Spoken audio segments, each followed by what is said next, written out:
Batman v Superman: Dawn of Justice is directed by Zack Snyder and stars Henry Cavill, Ben Affleck, Gal Gadot, Amy Adams, and Jesse Eisenberg. And it is the sequel to Man of Steel, and it's also supposed to be like the kicking off point for the DC Cinematic Universe, including the Justice League. And seeing as DC is a fair bit behind Marvel on the whole like shared universe thing with a bunch of superheroes, this movie was conceived to try and get as many superheroes together in one movie without calling it the Justice League, but giving us an idea of what a Justice League movie would be like in the future. But as it says in the title, this movie is also about the ideological differences between Batman and Superman. And I have been looking forward to this movie ever since it was announced. It was one of the most anticipated of this year. And really, I mean, like I've said many times, it's Batman versus Superman on the big screen in front of us. And it was okay.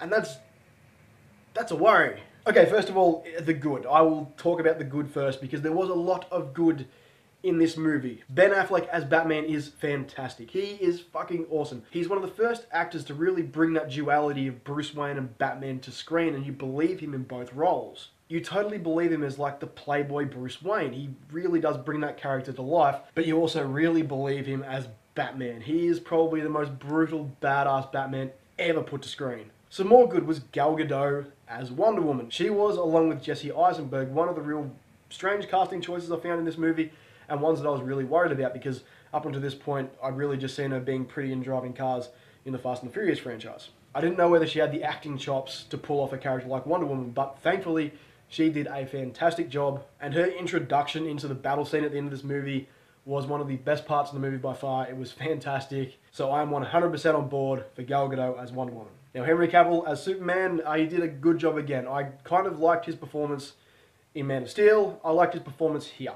It's nothing to write home about, but he does a fairly serviceable job here. And seeing as I fell asleep in Man of Steel and didn't fall asleep in this, I'm just going to say that means he got better. Now, some more good was the visuals and how this movie was shot. This movie drips from wall to wall of Zack Snyder. Now, some will say he is very much style over substance, and that is a fair criticism to make about this movie, but on the other hand, the movie looks gorgeous. It is beautiful from top to bottom. And to go along with those fantastic visuals, we have a fantastic score provided by Hans Zimmer. It is just amazing. It is like a whole other element to this movie, and it really helped deliver that sense of scope and just massiveness to this movie. And also the way a few of the other Justice League characters were sort of shoehorned into this movie, it wasn't too over the top, it wasn't too obvious.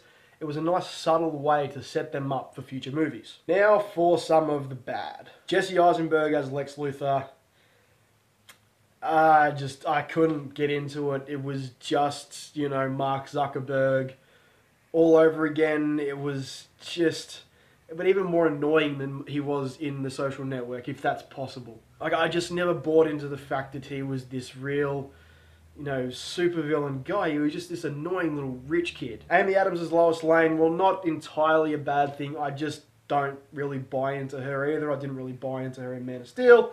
And she didn't really do anything in this movie to make me buy into it anymore. Now let's talk about the action. This sort of falls into both categories, the good and the bad. The good action is the fight between Batman and Superman when we finally get it. Although the reasons for them actually getting to the fight are a bit convoluted and dumb. Like, you kind of understand why Batman wants to fight, but the reason that Superman wants to fight, I found it really just shallow, and it just did not suit the rest of the movie. Now the fight was great, albeit a bit too short. And it wasn't too long before they were on the same side, fighting that common enemy. And that common enemy, as you would know from the trailer, is Doomsday. Now this fight, while it had its cool moments, fell into the same trap as Man of Steel. It was destruction porn for the sake of destruction porn. And you would have thought, after the backlash of Man of Steel, Zack Snyder would have learnt. Well, he hasn't. But he tried his best to find excuses for why there was so much destruction. Now, of course, with Doomsday, you're going to get destruction on a massive scale. But every time there was a big action set piece, there was some cheap line of dialogue to sort of explain why there'd be no casualties, like, oh, there's no one at the docks, or that part of the city's closed for the day, so there's no one around. And that being shoehorned in just made me feel like I was taken out of the movie again, like it was the director directly talking to me, saying, hey, we want to blow shit up, but don't worry, we don't want to feel guilty about a bunch of people dying, so they're in a place in Metropolis or Gotham where there are no people. Also, from a storytelling perspective, this movie is really disjointed and nothing really meshed that well. There were scenes that seemed out of place. There's a lot of the dream sequences, like the Nightmare Batman sequence, while cool, kind of came out of nowhere. And there's another couple of ones that we haven't seen yet in the trailers that, once again, just kind of came out of nowhere, and there was no context given to them.